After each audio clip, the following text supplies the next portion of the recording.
So you might be in a situation where you've been applying for several different funded PhD programs and you're not having any luck. Now, if you've seen my previous video, I've gone through the different expenses which you might incur when you embark on a PhD. There are different fees you need to consider, including the university fees, your project expenses, and also think about how you can get a salary or stipend on top of that. It is not uncommon for people to really struggle with getting onto a funded PhD program. And in this video, I'm going to be giving you some practical insights about some of the steps which you can take to make sure that you increase your chances of getting into one of these programs. My name is Pasan Vidurana. I'm a cardiothoracic surgical trainee currently working in the NHS, and I've also just completed my PhD through Imperial College London.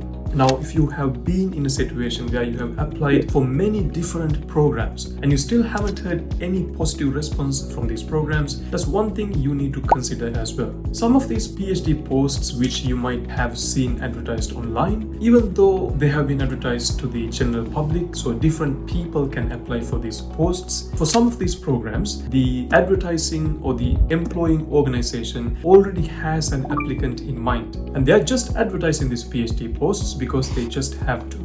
So if you think you've got an excellent application, a great CV, and you're still not hearing anything from any of these places, that's something you need to consider as well. It's not necessarily a reflection of how good your application is. It just might mean they already have someone in their mind who they are going to give this post to.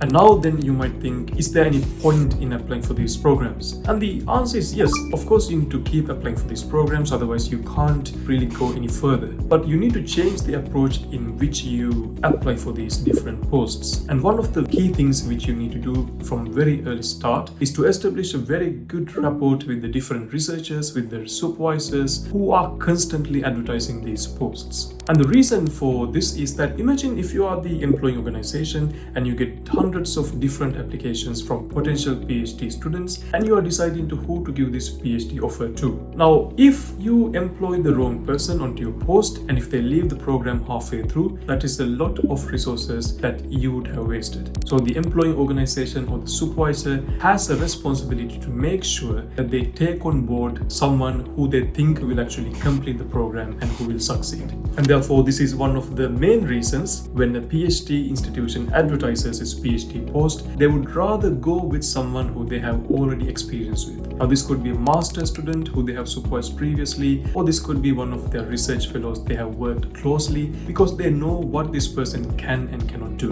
And it really makes sense to take on board someone you have a really good connection with because you've got experience working with them. So essentially what this means is you need to start developing relationships or forming connections with your potential supervisors and researchers in the institution which you are interested in. And there are different ways in which you can do this. You can find the email addresses of the different researchers on the university website, or you can connect with them through LinkedIn. And it's a good idea to approach them in advance, even though they might not have a PhD post available right now, and ask them if there are any research projects which are currently ongoing which you can help with. Now, for example, you might be skilled in conducting literature reviews, you might be good with statistics, or you might be good with data collection or data extraction. And if you can email these different researchers and tell them, look, I've got experience or I'm skilled in these particular areas, and if you've got any ongoing projects which I can help with, I would really like that. And it shows to the person that you're really enthusiastic, that you're really keen. Even when you don't have anything to gain from that connection, you're still willing to help, you're still willing to get that experience.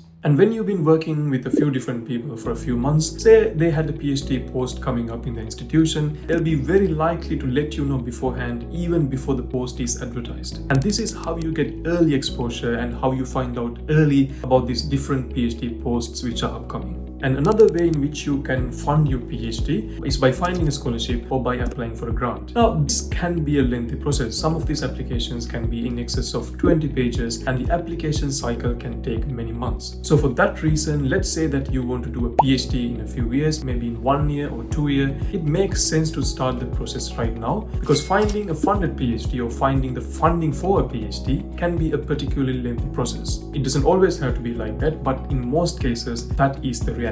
So I hope you found this video helpful. If you did, then do like this video and check out the other videos on my channel in which I talk about how to conduct literature reviews and how to use AI and machine learning to speed up this process.